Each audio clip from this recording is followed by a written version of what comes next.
नमस्कार साथियों, मैं दीनानाथ सिंह इस अनेकांत दृष्टि चैनल पर आप सबका हार्दिक स्वागत करता हूं। साथियों, भगवान कृष्ण ने अपनी चतुराई से महाभारत के युद्ध में पांडवों को विजय दिलाई थी। उन्होंने अपनी चालाकी से भीष्म पितामह, द्रोणाचार्य, कर्ण, जयद्रथ आदि अनेक वीरों को मौत के घाट उतरवा दिया था। भीष्म पितामह को मारने के लिए उन्होंने पहले युधिष्ठिर को उनके पास भेजा था, विजय श्री का आशीर्वाद लौटाने के लिए। तो जब तक भीष्म पितामह नहीं मारे जाते तब तक पांडवों की जीत निश्चित नहीं थी। तो युधिष्ठिर को उन्होंने भेजा। तो भीष्म पितामह ने अपनी मृत्यु का राज उन्होंने युधिष्ठिर को बतला दिया कि मेरी मृत्यु कैसे होगी। तो उन्होंने युधिष्ठिर जी ने भगवान कृष्ण से आकर बताए कि ऐसी ऐसी बात है। तो कृष्ण जी ने शिखंडी को आगे करके और अर्जुन को पीछे से बाण मारने के लिए भीष्म पितामह को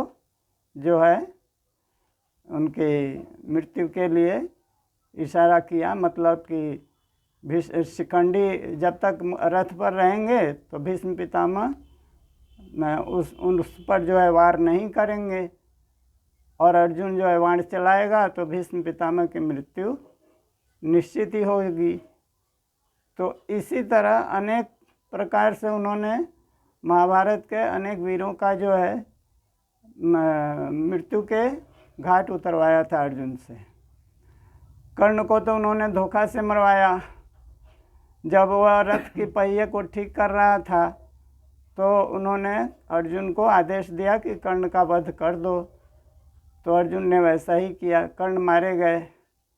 इसी प्रकार जयद्रथ वध के समय उन्होंने अपनी मायावी शक्ति का प्रयोग किया, बादलों को इशारा किया कि सूर्य को ढक लो। तो बादल सूर्य को ढक लिए। तो सबों ने समझा कि अब शाम हो गई है, युद्ध बंद कर दिया जाए। तो वही हुआ। तो जब सब बड़े खुश हो रहे थे कौरव कि अब अर्जुन अग्नि समाधि ले लेगा, अग्नि में जल के वो भस्म हो जाएगा, लेकिन वह तो कृष्ण की मायावी शक्तियों का चमत्कार था। तो कुछ ही देर बाद फिर भगवान कृष्ण ने इशारा किया तो बादल हट गए और सूर्य फिर आकाश में चमकने लगा। तो कहने का मतलब दिन अभी किया था। तो कृष्ण जी ने अर्जुन से कहा कि पार्थ, तुम अपना धनुष बाण उठाओ और जयद्रथ का वध करो, क्योंकि दिन अभी डूबा नहीं है, ढला नहीं है, सूर्य अभी आकाश में चमक रहा है, तुम जयद्रथ का वध कर दो। तब जैसे ही भगवान कृष्ण ने ऐसा कहा तो अर्जुन जी ने जयद्रथ को अपने बाण से उसे मौत के घाट उतार दिया। तो जयद्रथ इस तरह मारा गया। इसी तरह दुर्योधन के समय उन्होंने कहा था कि तुम नग्न होकर अपनी माता के पास क्यों जा रहे हो। तो दुर्योधन ने कहा कि मेरी माता ने ऐसा ही आदेश दिया है, नग्न होकर मुझे बुलाया है कि तुम नग्न होकर आना। तो कृष्ण जी ने कहा कि वह तो माता है, कह सकती है, लेकिन तुम्हें अपने तो कुछ शर्म करनी चाहिए, माता के सामने ऐसे नग्न होकर नहीं जाना चाहिए। तो दुर्योधन केले का पत्ता पहन लेता है और माता के सामने चला जाता है।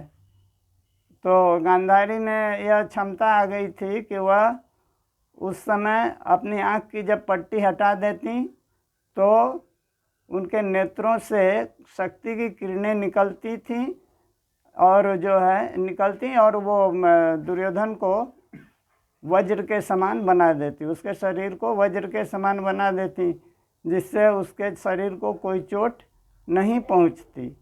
लेकिन भगवान कृष्ण ने तो यहाँ चाल चल दी। तो उसका कमर से नीचे तक का भाग जो है ढका रह गया। तो गांधारी ने कहा कि यह तो इसी जगह तुम्हारी चोट लगने से तुम्हारी मृत्यु होगी, तुमने ऐसा क्यों किया। तो उन्होंने तब कृष्ण की बात उन्होंने दुर्योधन ने अपनी माता से कहा कि ऐसी ऐसी बात है। तब गांधारी ने कहा कि तुम्हारी जो है कमर के नीचे चोट लगने से तुम्हारी मृत्यु हो जाएगी, और बाकी शरीर तो वज्र का हो चुका है, तुमने बहुत बड़ी भूल की, मैंने तो तुम्हें नग्न होकर यहाँ आने के लिए कहा था। तो इस तरह उन्होंने भगवान कृष्ण ने दुर्योधन को भीम के द्वारा उसे मरवाया। उस जो है दुर्योधन के कमर के नीचे वाले भाग पर जब गदा से चोट लगी तो वह दुर्योधन मृत्यु के मुंह में चला गया। मतलब दुर्योधन जो है अपने कौरवों की जो सेना के साथ, स्वयं अपने भाइयों के साथ, और अंत में स्वयं भी परास्त हो गया, मृत्यु हो गई। तो कौरवों की हार निश्चित हो गई और पांडव जीत गए। तो इसी तरह उन्होंने कई जगह जो है अपनों को, अपने शत्रुओं को इसी तरह अपनी चालाकी से जो है मृत्यु के घाट उतारा। इस प्रकार हम देखते हैं कि यदि कृष्ण नहीं होते तो पांडवों की हार निश्चित थी। उन्होंने तो अपनी चालाकी से उन्हें विजय दिलवाई थी। द्रोणाचार्य को भी उन्होंने वैसे ही मरवाया। युधिष्ठिर से द्रोणाचार्य ने पूछा कि क्या अश्वत्थामा मारा गया है। तो अश्वत्थामा जो है उसे तो मारने वाला तो कोई था नहीं, वह बहुत ही शक्तिशाली था, उसकी मृत्यु अनिश्चित थी। तो भगवान कृष्ण ने कहा कि तुम सब ऐसा करो कि एक अश्वत्थामा नामक हाथी को मार डालो। तो जब द्रोणाचार्य जब सुनेंगे कि अश्वत्थामा मारा गया, अश्वत्थामा मारा गया, तो वो हथियार डालकर चुपचाप बैठ जाएंगे। उसी समय उनका जो है धृष्टद्युम्न द्वारा हत्या करवा दी जाएगी। तो द्रोणाचार्य जब ऐसा ही हुआ, अश्वत्थामा हाथी को भीम ने मार डाला, तो द्रोणाचार्य ने विश्वास नहीं किया। तो वो युधिष्ठिर से पूछने लगे कि क्या सचमुच अश्वत्थामा मारा गया है। तो युधिष्ठिर ने कहा कि हाँ, अश्वत्थामा मरा, मतलब अश्वत्थामा मरो, नरो या कुंजरा। तो जब नरो या कुंजरा जब कहा तो भगवान कृष्ण ने उसी समय जोर से अपना शंख बजा दिया। तो द्रोणाचार्य को यह जो अंत की जो बात है कि नरो या कुंजरा मतलब मनुष्य मरा कि हाथी मरा, वह सुनाई नहीं दिया। अश्वत्थामा मरा ये सुने वो स्पष्ट रूप से। और जब नरो या कुंजरा कहे तो उसी समय भगवान कृष्ण ने अपना शंख बजा दिया, तो सुन नहीं पाए। तो जब वो सुने कि अश्वत्थामा मरो, तब उन्हें बहुत दुख हुआ और वे धनुष बाण रख कर अपने रथ में बैठ गए। तब धृष्टद्युम्न ने जो है उन्हें अपनी तलवार से मौत के घाट उतार दिया। तो कहने का मतलब भगवान कृष्ण ने अपनी चतुराई से, अपनी बुद्धिमत्ता से जो है अनेक वीरों को मरवा डाला और पांडवों को विजय दिलवाई थी। इसी प्रकार उनमें मायावी शक्तियाँ भी बहुत थी। वे बचपन से ही मायावी शक्तियों का प्रयोग करते रहे। एक बार तो उन्होंने माता यशोदा को मुंह में जो है मिट्टी लगी हुई थी, तो माता यशोदा ने कहा कि तुम मिट्टी खाए हो। तो भगवान कृष्ण ने जब मुंह खोला तो उसमें पूरा ब्रह्मांड जो है माता यशोदा को दिखलाई दिया। तो कहने का मतलब वो मायावी शक्तियों से भी युक्त थे, उसमें पारंगत थे। तो इसी प्रकार ब्रह्मा जी ने उनके गाय बछड़ों को गुफा में ले जाकर बंद कर दिया था। तो भगवान कृष्ण ने अपनी माया शक्ति से वैसे ही गाय बछड़े रच डाले, माने सृष्टि कर दिए।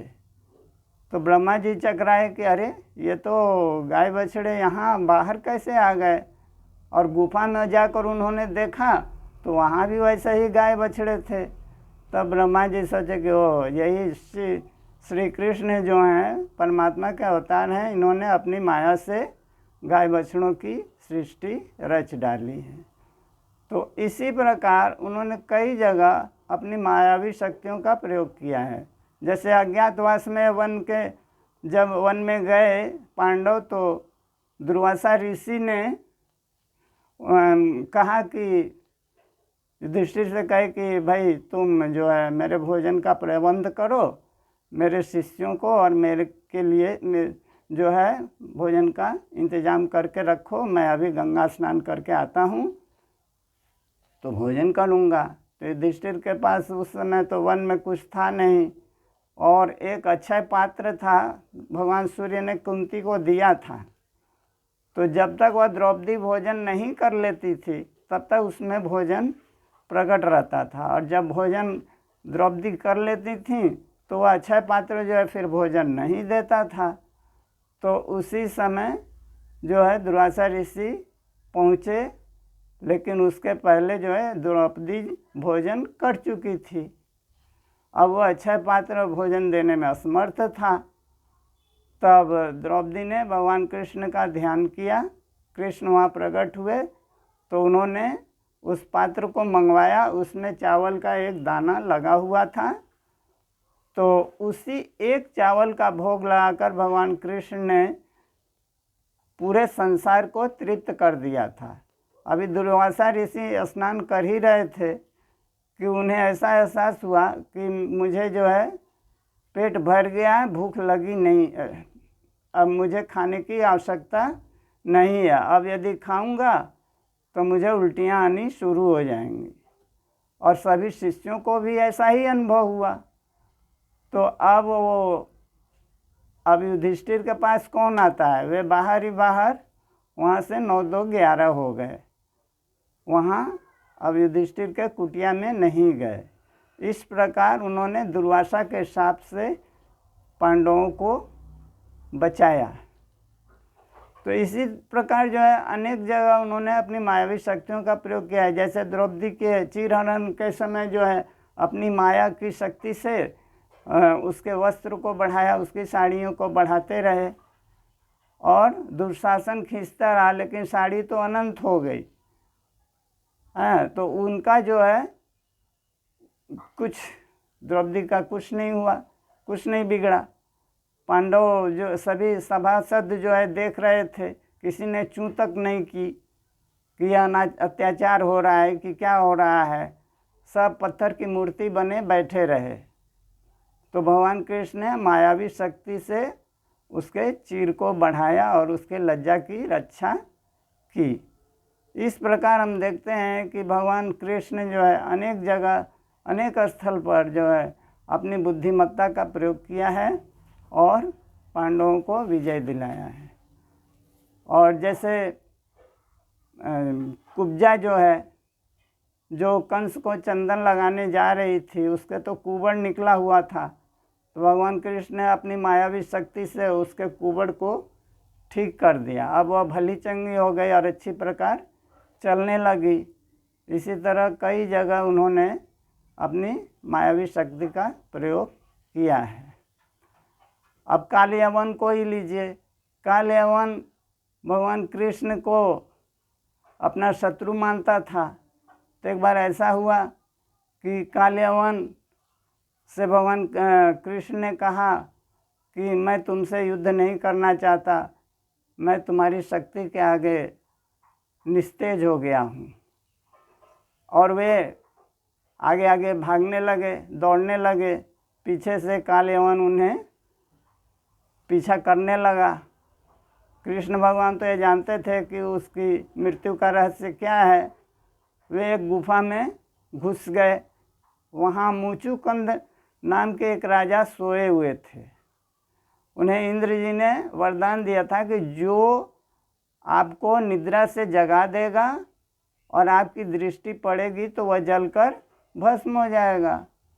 तो कृष्ण जी जो हैं जब गुफा में पहुँचे तो अपना वस्त्र कुछ उतार कर पीताम्बर और मुचुकुंद जी को ओढ़ा दिया ऊपर से, कि ताकि कालियवन को यह लगे कि कृष्ण जो है सोया हुआ है, और स्वयं जो है किसी कोने में जाकर छिप गए।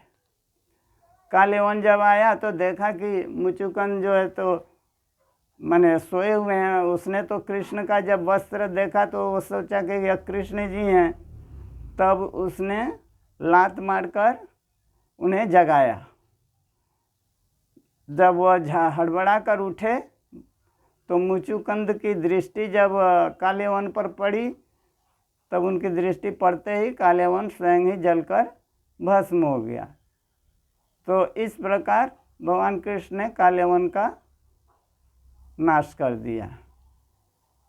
तो कहने का मतलब उन्होंने कई जगह अपने मायावी शक्तियों का, अपनी बुद्धिमत्ता का, अपनी चतुराई का जो है प्रयोग किए हैं। वह एक कुशल योद्धा थे और वीर पुरुष थे, चरित्रवान थे, यह तो हम सभी जानते ही हैं। उनका मुख्य कार्य पांडवों की जो है अर्जुन को महाभारत के मैदान में जो गीता ज्ञान दिया है, वही गीता ज्ञान श्रीमद् भागवत गीता के नाम से संसार में प्रसिद्ध है और हम सभी उसे अपना धर्म ग्रंथ मानते हैं।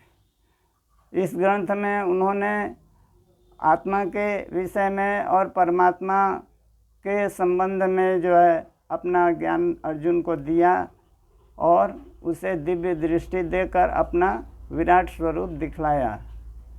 और यह विराट स्वरूप का वर्णन जो है गीता में भगवान ने किया है। तब जब अर्जुन जी ने भगवान कृष्ण का विराट स्वरूप देखा तो उन्हें विश्वास हो गया और वे युद्ध के लिए तत्पर हो गए। नहीं तो पहले तो वो युद्ध करना ही नहीं चाहते थे। वे सोचते थे कि सब मैं अपने कुटुंब को मार कर कैसे सुखी रह पाऊँगा। तो जब भगवान कृष्ण ने अपनी मायावी शक्ति से अपना विराट रूप दिखलाया, तब वो अर्जुन जी युद्ध करने के लिए तैयार हो गए और तब महाभारत का युद्ध प्रारंभ हो गया। तो इस प्रकार भगवान कृष्ण ने पृथ्वी का जो है भार हल्का किया, क्योंकि उस समय अनेक अत्याचार हो रहे थे। अब जैसे कंस को ही लीजिए, कंस के अत्याचार से सारी प्रजा जो है त्राही त्राही कर रही थी। तो भगवान कृष्ण ने उसे अपनी बुद्धिमत्ता से, अपने बल प्रयोग से कंस को स्वयं अपने हाथों उसका वध किया और अपने माता पिता का कारागार से मुक्ति किया और उनके सेवा शुश्रूषा में लग गए और अपने नाना उग्रसेन को जो है वहाँ का राजा, मथुरा का राजा बना दिया। और कंस की मृत्यु के पश्चात सभी शांति से रहने लगे। तो कहने का मतलब जब जब धर्म की हानि होती है तब तक परमात्मा कोई अवतार लेकर पृथ्वी पर शांति और धर्म की स्थापना करते हैं। और उन्होंने कहा भी है कि यं लब्ध्वा च परम लाभम मन्यते न अधिकम ततः यस्मिन् स्थितो न दुखेन गुरुनापि विचाल्यते। कहने का तात्पर्य, जो मनुष्य अपनी आत्मा में ही ज्ञान वाला है, अपनी आत्मा में ही शक्ति वाला है, अपनी आत्मा में ही सुख वाला है, उसे जो है बाहरी चीज़ों से कोई आनंद नहीं प्राप्त होता। वह अपनी आत्मा में ही रमण करते रहता है और उस आत्म तत्व को जानकर उससे सबसे बड़ा लाभ मानता है और उसमें स्थित रहता है। ऐसी अवस्था में यदि उसे अनेक प्रकार के कष्ट भी आए तो वह उस स्थिति से जो है विचलित नहीं होता और अपनी आत्मा में रमण करता है और परमात्मा से संयुक्त हो जाता है। इस प्रकार भगवान कृष्ण ने अंत में यह कहा है कि सर्वधर्मान परित्यज्य माम एकम शरणम व्रज अहम त्वा सर्व पापेभ्यो मोक्षयिष्यामि मा शुचः। तो उन्होंने अर्जुन से कहा है कि सभी धर्मों को छोड़कर एक मेरी शरण में आ जाओ, तुम कितना भी पाप किए रहोगे तब भी मैं तुम्हें जो है मोक्ष प्रदान कर दूंगा और तुम्हें पाप से मुक्त कर दूंगा। तो कहने का मतलब जो उनकी शरण में जाता है उसे भगवान कृष्ण उसका उद्धार कर देते हैं और फिर इस संसार में उसे पुनर्जन्म नहीं लेना पड़ता है, वह मुक्त हो जाता है। अब यही कहकर मैं अपने वक्तव्य को विराम देता हूँ। आप सभी को बहुत बहुत धन्यवाद।